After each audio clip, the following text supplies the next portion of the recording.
Students, હવે આપણે ત્રિકોણમિતિય પ્રતિવિધેયો ચાલુ કરી રહ્યા છીએ. એમાં સાઇન વિધેયનું પ્રતિવિધેય આપણે ભણીશું. સૌથી પહેલા આપણે 11મા ધોરણમાં ભણી ગયા સાઇન વિધેય, અને સાઇન વિધેયનો પ્રદેશ આપણે r થી r અને y is equal two sine x આ વિધેય આપણે લખ્યું હતું. અને સાઇનનો વિસ્તાર, સાઇન વિધેયનો વિસ્તાર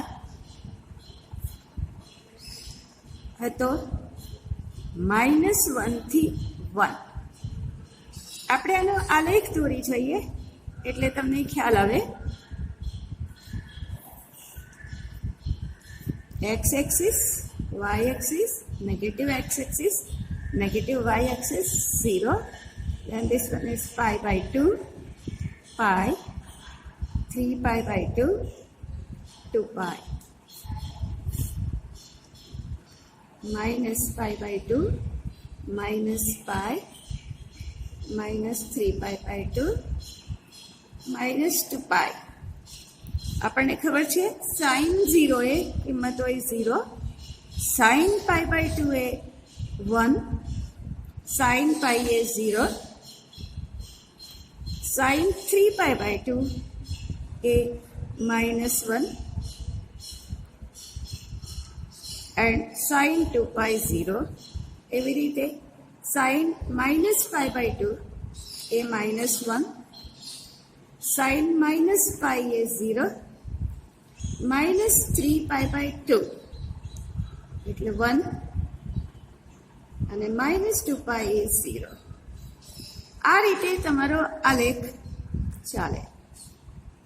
તમે જોઈ શકો કે અહીં મહત્તમ કિંમત કેટલી છે 1 અને ન્યૂનતમ કિંમત તમારી છે -1. એટલે સાઇન વિધેયનો વિસ્તાર, it is range of sine function, એ તમારી શું થઈ -1 થી 1. હવે આપણે આ સાઇન વિધેયનું પ્રતિવિધેય વ્યાખ્યાયિત કરવું છે. અને કાલે જ આપણે ભણી ગયા કે પ્રતિવિધેય માટે તમારું જે મૂળ વિધેય છે એ એક અને વ્યાપ્ત હોવું જોઈએ. કેવું હોવું જોઈએ? એક અને વ્યાપ્ત હોવું જોઈએ. હવે પહેલા જુઓ, અહીંયા એક વિધેય છે. તમે જુઓ, સાઇન 0 એ 0, સાઇન પાઈ એ 0, સાઇન 2 પાઈ એ 0, સાઇન -2 પાઈ એ 0, સાઇન -પાઈ એ 0. જુઓ, અનેક, બરાબર. આ પ્રદેશમાંથી 0, પાઈ, 2 પાઈ, -પાઈ, -2 પાઈ, અને સહપ્રદેશમાંથી છે 0. એટલે બધા 0 સાથે સંકળાયેલા છે. તો આ શું થયું? મેની, ઘણા બધા, અનેક એક વિધેય થયું, અનેક એક વિધેય થયું. એટલે સાઇન કેવું વિધેય છે? અનેક એક, બરાબર. એવી રીતે તમે જુઓ, અહીંયા -3 પાઈ બાય 2 એ 1, પાઈ બાય 2 એ 1, બરાબર. અહીંયા 2 પાઈ પ્લસ પાઈ બાય 2 એટલે 5 પાઈ બાય 2 એ 1. એટલે કે આ સાઇન કેવું વિધેય છે? અનેક એક. અને બીજી તમારે એક વિધેય છે એ ચકાસવાની મેથડ છે એ તમે આમ હોરિઝોન્ટલ આડી રેખા દોરી દો. જો આડી રેખા તમારા વક્રને એક કરતાં વધારે બિંદુએ છેદે તો તમારું વિધેય છે એ અનેક એક વિધેય છે. જુઓ, આ બિંદુએ પણ આ જ વેલ્યુ, આ બિંદુએ પણ આ સેમ વેલ્યુ, આ બિંદુએ પણ સેમ વેલ્યુ, આ બિંદુએ પણ, એટલે કે અનેક એક વિધેય. એટલે સાઇન અનેક એક વિધેય છે. તો સૌથી પહેલા આપણે એને એક બનાવવું પડે. હવે એક બનાવવા માટે આપણે જોઈએ, સાઇન પાઈ બાય 2 એ મહત્તમ વેલ્યુ 1 આવી ગઈ, અને આ -પાઈ બાય 2 એ એની ન્યૂનતમ વેલ્યુ આવી ગઈ -1. અરે -1, બરાબર, આવી ગઈ. એટલે હવે આની અંદર તમારી આડી રેખા છે એ તમારા ગ્રાફને કેટલા બિંદુએ છેદે છે? એક જ બિંદુએ છેદે છે, બરાબર. તમે કોઈ પણ જગ્યાએ આડી રેખા દોરશો, એક જ બિંદુએ છેદશે, અથવા તો કોઈ પણ બિંદુએ તમારું વેલ્યુ છે એ રિપીટ થાય છે? નથી થતી ને. તો આ તમારું વિધેય એક થઈ ગયું. એટલે સાઇન વિધેયને એક એક બનાવવા માટે આપણે પ્રદેશને રિસ્ટ્રિક્ટ કરી દઈએ, જે ડોમેન છે એને બાઉન્ડ કરી દઈએ, ને મર્યાદિત કરી દઈએ. એટલે અહીંયા મેં ડોમેનને મર્યાદિત કર્યો છે પ્રદેશને -π/2 થી +π/2. કોકને ઈચ્છા થાય તો કે +π/2 થી 3π/2, આમાં પણ તમારી એક પણ વેલ્યુ રિપીટ નથી થવાની, બરાબર. કોઈકને એમ થાય +3π/2 થી +5/2, તો પણ આ એક એક વિધેય થઈ જવાનું, આમાં પણ કોઈ વેલ્યુ રિપીટ નથી થવાની. કોઈકને એમ થાય -3π/2 થી -π/2 થી -3π/2, આ વચ્ચે લો તો પણ તમારી વેલ્યુ રિપીટ નથી થવાની, એક એક વિધેય થવાનું. એટલે તમે કોઈ પણ મર્યાદિત પ્રદેશ લઈ શકો, પરંતુ સરળતા રહે, બધી જગ્યાએ એકરૂપતા જળવાઈ રહે, એ માટે આપણે સાઇન વિધેયનો એક એક થવા માટેનો મર્યાદિત પ્રદેશ આપણે લઈ રહ્યા છીએ -π/2 થી +π/2. ક્લોઝ ઇન્ટરવલમાં -π/2 થી +π/2 ક્લોઝ સમૃદ્ધ અંતરાલ એટલે લઈ રહ્યા છે કે -π/2 એ વેલ્યુ છે એ -1 છે અને +π/2 એ વેલ્યુ છે એ +1 છે. એટલે મહત્તમ અને ન્યૂનતમ કિંમત બંને કવર થઈ ગઈ. ઓકે, એક એકનું કામ તો પત્યું. હવે મને જોઈએ વ્યાપ્ત. અહીંયા મેં જે લખ્યું છે એમાં અહીંયા લખ્યું છે મારા સહપ્રદેશને મેં R લખ્યો છે, બરાબર. પરંતુ આપણી જે વ્યાખ્યા છે વ્યાપ્ત વિધેયની વ્યાખ્યા શું કહે છે કે વ્યાપ્ત વિધેય ક્યારે કહેવાય તો કે રેન્જ ઓફ f, વિધેયનો વિસ્તાર અને સહપ્રદેશ સમાન હોવા જોઈએ. વિધેયનો વિસ્તાર અને સહપ્રદેશ બંને સેમ હોય તો જ, બરાબર, એ વ્યાપ્ત વિધેય કહેવાય. એટલે મારે આ વિધેયને વ્યાપ્ત કરવા માટે મારે આ વિધેયનો વિસ્તાર અને સહપ્રદેશ બંને એક જ બને, એ માટે મારે અહીંયા વિસ્તાર -1 to 1, સહપ્રદેશને પણ મર્યાદિત કરી દીધો, દેટ ઇઝ -1 to 1. એટલે હવે મારું આ વિધેય થયું. હું લખીશ સાઇન -π/2 થી +π/2 to -1, ક્લોઝ ઇન્ટરવલ -1 to +1 એ એક અને વ્યાપ્ત છે. એક અને વ્યાપ્ત છે અને તેથી તેનું પ્રતિવિધેય મળે. હવે આ પ્રતિવિધેય કેવી રીતે લખીએ છીએ તો કે સાઇનનું પ્રતિવિધેય, સાઇન ઇનવર્સ કેવી રીતે વ્યાખ્યાયિત થાય છે? આપણે શું કર્યું હતું તો કે સહપ્રદેશને પ્રદેશ બનાવી દીધેલો અને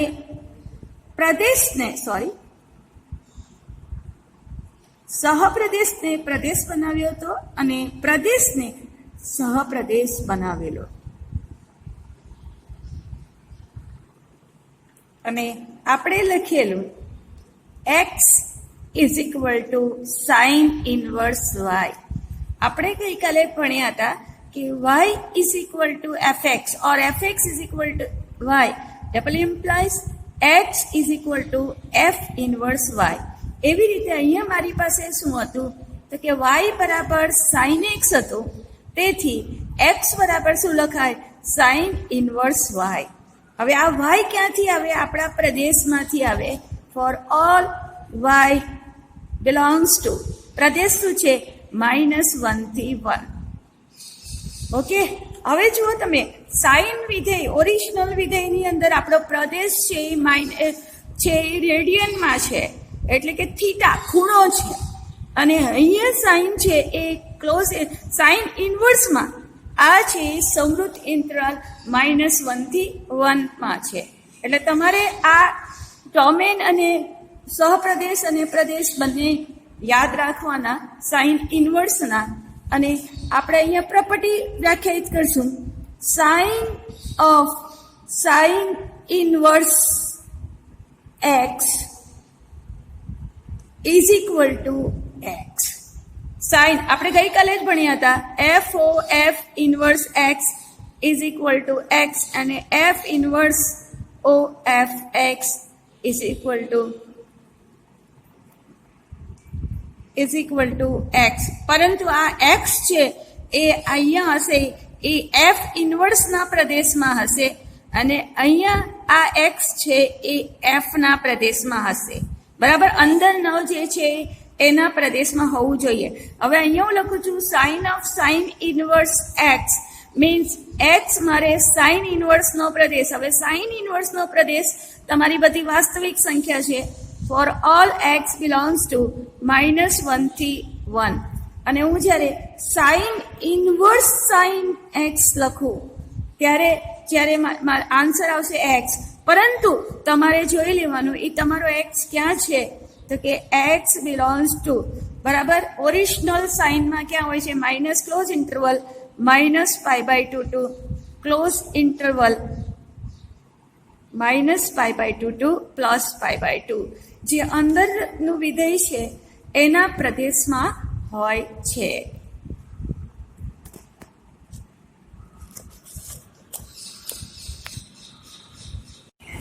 હવે y બરાબર સાઇન ઇનવર્સ એક્સ નો આપણે આલેખ દોરીએ. હવે આપણે સાઇન ઇનવર્સનો મર્યાદિત આપણે આ જે પ્રદેશ છે એ -1 થી 1 અને સહપ્રદેશ છે એ -π/2 થી +π/2 અને આનો આલેખ દોરીએ એટલે આ -1 થી 1 એ મારે એક્સ એક્સિસ પર આવે. 1 0 -1 આની વચ્ચે બધા રિયલ નંબર છે એ મેં લખ્યા નથી.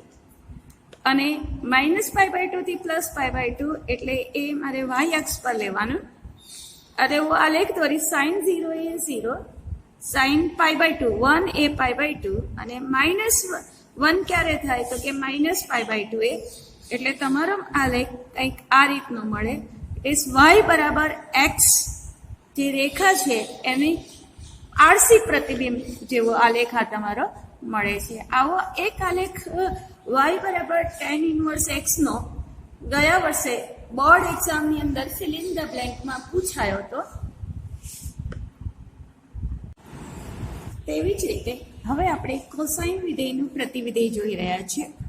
અને કોસાઇન વિધેયનો ગણ આપણે પ્રદેશ આર અને સપ્રદેશ આર લખ્યો હતો અને એનો વિસ્તાર આપણે લખ્યો હતો -1 થી 1. સૌથી મોટી વેલ્યુ છે એ 1 અને સૌથી નાની વેલ્યુ -1 મળે છે કોસાઇનમાં. અને y is equal two cos x. Okay, x belongs to r. હવે આપણે આનો આલેખ દોરી જોઈએ. x y -x -y 0. This is π/2 pi 3π/2 2π, then -π/2 -π -3π/2 -2π. મહત્તમ વેલ્યુ છે 1 હોય છે, ન્યૂનતમ વેલ્યુ હોય છે એ -1 હોય છે. Okay, sine 0 sorry cos 0 y is equal to cos x.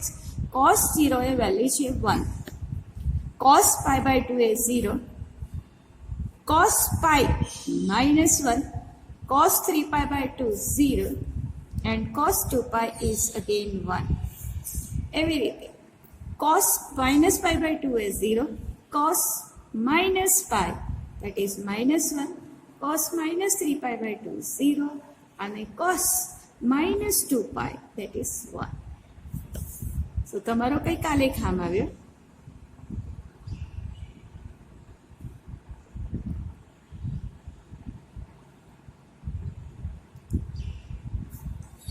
આ રીતનો તમારો આલેખ થયો આ કોસાઇન વિધેયનો. હવે કોસાઇન વિધેય પણ તમે જુઓ અનેક એક વિધેય છે. તમે જુઓ ને π/2 એ 0, 3π/2 એ 0, -π/2 એ 0, -3π/2 0. એટલે અનેક એક્સ પર તમને y એક મળી રહ્યો છે. એવી રીતે અહીંયા cos 0 એ 1, cos 2π એ 1, cos -2π એ 1. એટલે અનેક એક્સ માટે એક એક્સ y મળી રહ્યો છે. તમે જુઓ, હવે તમે અહીંયા આડી લાઈન દોરો તો તમારા ગ્રાફને જુઓ 3 બિંદુઓ અહીંયા દેખાય છે. 3 કરતાં અસંખ્ય બિંદુએ તમે છેદતી દેખાશે. એટલે આ કોસાઇન પણ અનેક એક વિધેય છે, એટલે મારે પ્રતિ વિધેય માટે આ વિધેયને એક એક કરવું પડે. હવે એક એક બનાવવા માટે મારે આ વિધેયના પ્રદેશને મર્યાદિત કરવો પડે. હવે મર્યાદિત કઈ રીતે થાય? તો કે તમારે આ છે મહત્તમ વેલ્યુ cos 0 એ 1 અને ન્યૂનતમ વેલ્યુ આ છે -1, પાઈ એ 1. એટલે હું આ પ્રદેશને મર્યાદિત કરી દઈશ 0 થી પાઈ. કોકને એમ થાય હું પાઈ થી 2 પાઈ કરું તો પણ ચાલે. -1 અને +1 એક પણ વેલ્યુ વચ્ચે રિપીટ નહીં થાય, તમે આડી લાઈન દોરો તો પણ. બરાબર? એવી રીતે કોકને એમ થાય કે હું 0 થી -પાઈ રાખું તો પણ એ મર્યાદિત પ્રદેશ થઈ ગયો. કોકને એમ થાય -પાઈ થી -2 પાઈ રાખું તો પણ મર્યાદિત પ્રદેશ તમારોમાં જેમાં વિધેય એક એક થઈ જશે. પરંતુ સરળતા રહે અને એકરૂપતા જળવાઈ રહે, બધી જગ્યાએ એક જ પ્રકારના આન્સર લખાય, એના માટે આપણે આ ડોમેનને, આ પ્રદેશને મર્યાદિત કર્યો છે 0 થી પાઈ. એટલે જ્યારે હું કોસ વિધેયને હવે હું મર્યાદિત પ્રદેશમાં લખી રહી છું તો કે ક્લોઝ ઇન્ટરવલ 0 થી પાઈ. અને સહપ્રદેશ મારે અહીંયા તો આર લખ્યો છે, પરંતુ મારે વ્યાપ્ત વિધેય બનાવવાનું છે. પ્રતિ વિધેય માટે શું હોય છે? વિધેય એક એક અને વ્યાપ્ત હોવું જોઈએ. એક એક તો મેં બનાવી દીધું. હવે વ્યાપ્ત બનાવવા માટે જે વિધેયનો વિસ્તાર છે એ જ એનો સહપ્રદેશ બનવો જોઈએ. એટલે મારે અહીંયા જે સહપ્રદેશ છે એને મારે -1 થી 1 ક્લોઝ ઇન્ટરવલમાં લેવો. એટલે હવે આ વિધેય છે એ મારું એક એક અને વ્યાપ્ત બની ગયું. બરાબર? અને વ્યાપ્ત બની ગયું એટલે હવે હું એનું ઇન્વર્સ મળે, તેથી કોસ ઇન્વર્સ મળશે. એટલે કે કોસાઇન વિધેયનું પ્રતિવિધેય મળે. અને કોસાઇન વિધેયનું પ્રતિવિધેય કઈ રીતે મળે? તો કે કોસ ઇન્વર્સ. Cos inverse. હવે પ્રતિવિધેય કરવા માટે આ જે સહપ્રદેશ છે એ પ્રદેશમાં લખી લેશું -1 to 1 ક્લોઝ ઇન્ટરવલમાં થી 0 થી પાઈ. આ રીતે મારું કોસ ઇન્વર્સ ફંક્શન. તમારી પાસે x = કોસ ઇન્વર્સ y, જ્યાં y તમારો છે એ આ પ્રદેશમાંથી આવ્યો, ઇટ ઇઝ -1 થી 1 માં. બરાબર? એટલે આપણી પાસે આમ y = cos x double implies x = cos inverse y. આપણે આ ફોર્મ્યુલા યાદ રાખવાની. y = cos x double implies x = cos inverse y. Okay, આ તમારી ફોર્મ્યુલા તમારે બાય હાર્ટ રાખવાની. એવી જ રીતે cos inverse x. હવે અહીંયા વેરિયેબલ x લખું છું એટલે એની સાથે કન્ફ્યુઝનમાં નહીં રહેતા. cos inverse x is x. હવે આ x ક્યાં હોય છે? તો કે cos ઇન્વર્સના પ્રદેશમાં. ને cos ઇન્વર્સનો પ્રદેશ છે એ વાસ્તવિક સંખ્યા x belongs to -1 to 1 and cos inverse cos x લખું = પણ x. પણ આ x થી કન્ફ્યુઝનમાં નહીં આવતા. બરાબર? આ x ક્યાંથી લેવાનો છે એટલું જ યાદ રાખવાનું કે આ x ક્યાંથી આવે છે, તો કે આપણે આ કોસાઇન વિધેયના પ્રદેશમાંથી, એટલે 0 થી પાઈ માંથી.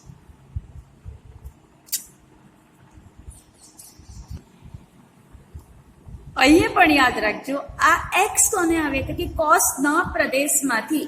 x no Pradesh that is 0 થી પાઈ. અને અહીંયા અને y ક્યાંથી આવે છે? અહીંયા cos ઇન્વર્સ y લખું. y ક્યાંથી આવે છે? cos ઇન્વર્સના પ્રદેશમાંથી, that is -1 થી 1. that is અહીંયા for all y belongs to -1 થી 1 અને અહીંયા x belongs to 0 થી પાઈ. હવે આપણે આનો કોસ ઇનવર્સનું ગ્રાફ દોરીએ. ગ્રાફ આ રીતે દોર્યો. મેં એક્સ એક્સ પર મારે લેવાનું છે -1 થી 1, -1 0 0 and 1, અને વાય એક્સિસ પર 0 થી પાઈ પોઝિટિવ પાઈ મેં લીધો છે. હવે 1 ક્યારે થાય તો કે થીટા બરાબર 0, cos 0 એ 1.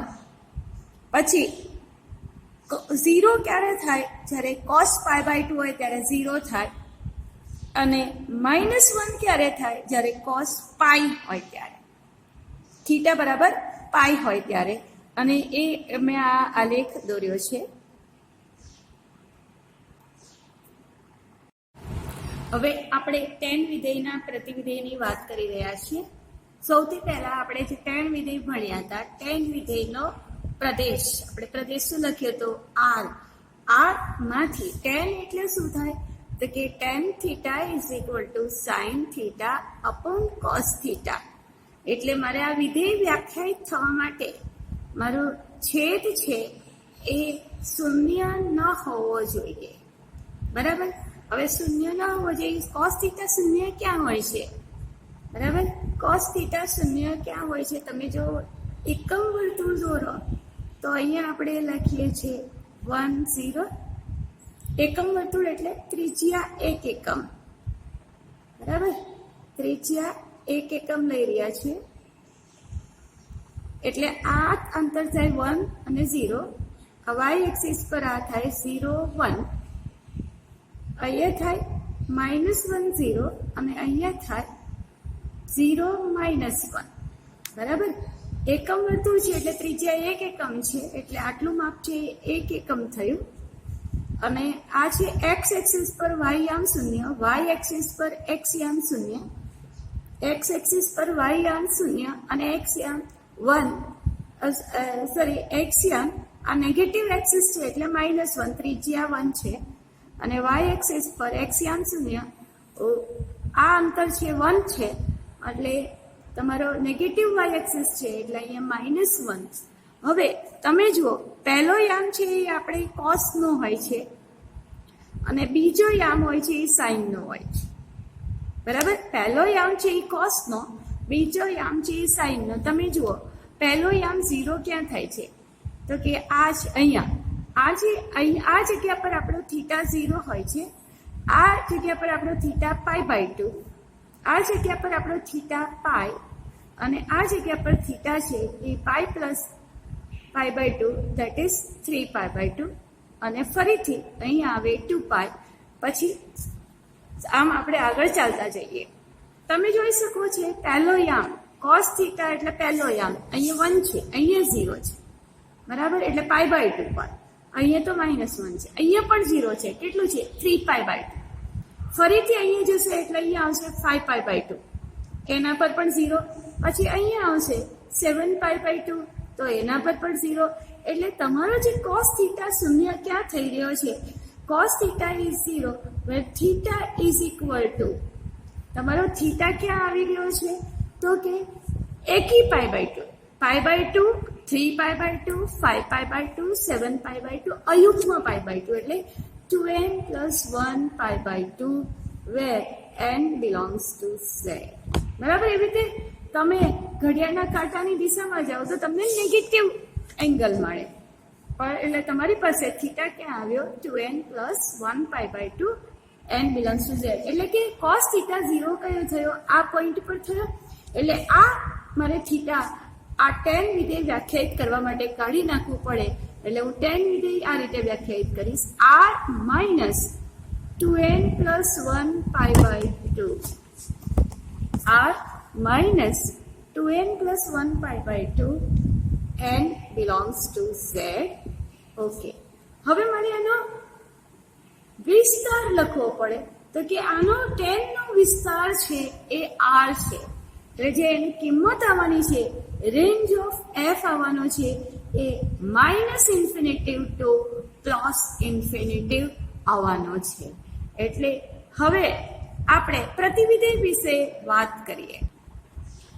હવે આ tan વિધેયનું આલેખ, બરાબર? tan 0 A 0, tan pi by 4 that is 1, tan minus pi by 4 that is minus 1 અને tan pi by 2. tan pi by 2 એટલે હું લખું છું tan pi by 2 is equal to sin pi by 2 upon cos pi by 2. Okay, tan pi by 2 એ શું થઈ જાય છે 1 અને sin pi by 2 એટલે 1 અને cos pi by 2 એટલે 0, એટલે આ થશે ઇન્ફિનિટિવ, અવ્યાખ્યાયિત. એટલે આ મારી pi by 2 ની લાઈન છે, બરાબર. pi by 2 પર તો અવ્યાખ્યાયિત થાય છે, પરંતુ જેમ pi by 2 ની નજીક જતા જઈએ તેમ તમારો આલેખ છે એ ઇન્ફિનિટિવ તરફ જતો રહે, અનંત તરફ જતો રહે છે. આપણે pi by 2 ને અહીંયા આમાંથી એના પ્રદેશમાંથી કાઢી નાખ્યો છે, કેમ કે pi by 2 આગળ તમારું tan વિધેય છે અવ્યાખ્યાયિત છે, પણ pi by 2 ની નજીક જતા જઈએ તેમ તમારો આલેખ છે એ ઇન્ફિનિટિવ અનંત તરફ જતો જાય છે. આ રહ્યો એવી રીતે માઇનસ pi by 2, આ સાઈડે માઇનસ pi by 2, તો કે માઇનસ pi by 2 તરફ જતા જઈએ તેમ તમારો આલેખ અનંત તરફ જતો જાય છે, બરાબર. એટલે આપણે માઇનસ pi by 2 અને પ્લસ pi by 2 ને પ્રદેશમાં લીધા નથી, કેમ કે એ થીટા પર તમારું વિધેય tan એ વ્યાખ્યાયિત નથી. ઓકે, એટલે આ તમારો આલેખ આવ્યો માઇનસ pi by 2 થી પ્લસ pi by 2. એવી રીતે pi by 2 થી 3 pi by 2 એની વચ્ચે પણ તમારો આ રીતનો જ આલેખ આવે કે 3 pi by 2 પર અનંત થાય છે, અવ્યાખ્યાયિત થાય છે. એ પોઈન્ટ કાઢી નાખ્યો, tan pi by 2 pi એ 0 અને આ રીતે તમારો આલેખ દોરાશે. ઓકે, હવે તમે જોઈ શકો કે તમે આ માઇનસ pi by 2 થી પ્લસ pi by 2 સુધીનો જ આલેખ લો. આ શું છે, r માઇનસ આ પોઈન્ટ કાઢી નાખ્યા, એના પછીનો આલેખ તમારો છે એ રિપીટ થતો જાય છે. જુઓ, અહીંયા પણ આ વેલ્યુ સેમ આવી, અહીંયા પણ આવી, એવી રીતે અહીંયા tan pi by 4 એ 1 આવી, અને આ બિંદુ pi plus pi by 4 that is 3 pi by 4 આ જગ્યાએ પણ તમારી વેલ્યુ 1 આવી, સેમ આવી 1, બરાબર. એટલે તમારો જે આલેખ છે એ અનેક એક થયું આ વિધેય, અને એને એક એક બનાવવા માટે આપણે આ પ્રદેશને મર્યાદિત કરી દઈએ. કેટલો? માઇનસ pi by 2 થી પ્લસ pi by 2, કે જેમાં તમે જોઈ શકો એક પણ વેલ્યુ રિપીટ નહીં થાય. એટલે મારે આ એક એક વિધેય બનાવવા માટે હું આ tan ના પ્રદેશને મર્યાદિત કરી દઈશ અને અહીંયા લખીશ tan એનો મર્યાદિત પ્રદેશ. હવે અહીંયા માઇનસ pi by 2 અને પ્લસ pi by 2 લેવાના નથી, કેમ કે એ બિંદુએ તમારું વિધેય અવ્યાખ્યાયિત થઈ જાય છે tan વિધેય, એટલે એ પોઈન્ટ કાઢી નાખ્યા. એટલે minus pi by 2 to plus pi by 2 2, જે તમારો આન્સર છે એ r આખો r આવી જાય છે. એટલે જે વિસ્તાર છે એ જ તમારો સહપ્રદેશ થઈ જશે. સો તમારો જે આ tan વિધેય માઇનસ ઓપન ઇન્ટરવલ વિવૃત અંતરાલ માઇનસ pi by 2 થી પ્લસ pi by 2 ની અંદર એ એક એક છે અને થી r પર એ વ્યાપ્ત છે. એટલે આ તમારું વિધેય થઈ ગયું એક એક અને વ્યાપ્ત, અને તેથી tan વિધેયનું પ્રતિવિધેય મળે, અને પ્રતિવિધેય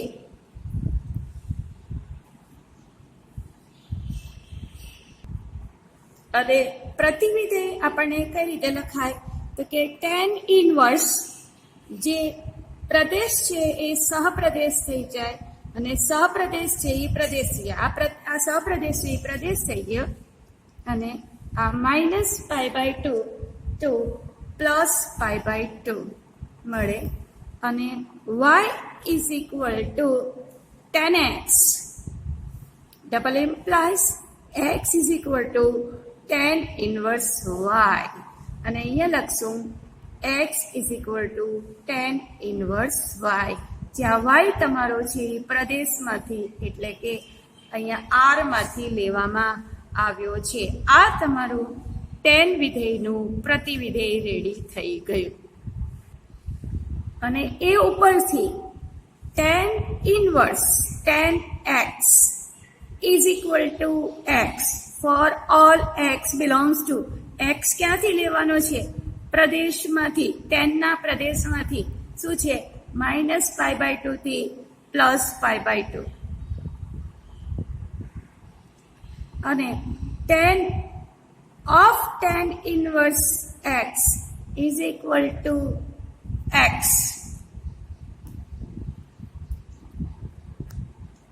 for all x belongs to R. tan inverse x no Pradesh that is R માંથી લીધું છે. હવે આપણે આનો આલેખ દોરીએ. tan inverse નો R થી વિવૃત અંતરાલ -π/2 થી +π/2 નો આલેખ એટલે x એક્સિસ પર આપણો R એટલે આખું વાસ્તવિક સંખ્યા ગણ આખો આવી જશે, બધી જ વાસ્તવિક સંખ્યાઓ આના પર આવી જાય. અને y એક્સિસ પર આપણે -π/2 થી +π/2 સુધીનો લીધું છે. ઓકે, હવે tan 0 એ 0 ક્યારે થાય? જ્યારે થીટા બરાબર 0 હોય ત્યારે. પછી 1 ક્યારે થાય? tan 1 ક્યારે થાય? જ્યારે થીટા બરાબર π/4 એ 1. એવી રીતે tan -1 ક્યારે થાય? તો કે થીટા બરાબર -π/4 એ -1. અને એવી રીતે તમે આગળ જતા જશો તમારો આલેખ જેમ જેમ થીટાની વેલ્યુ વધતી જાય, π/2 ની નજીક જતું જાય, તેમ તમારો આલેખ અનંત તરફ જતો જાય. એટલે આ રીતનો તમારો tan નો આલેખ, tan ઇનવર્સ x નો આલેખ બનશે. અને સ્ટુડન્ટ્સ, આ આલેખ ગયા વર્ષે બોર્ડમાં પૂછ્યો હતો, એટલે તમારે આને આલેખને સમજી લેવો.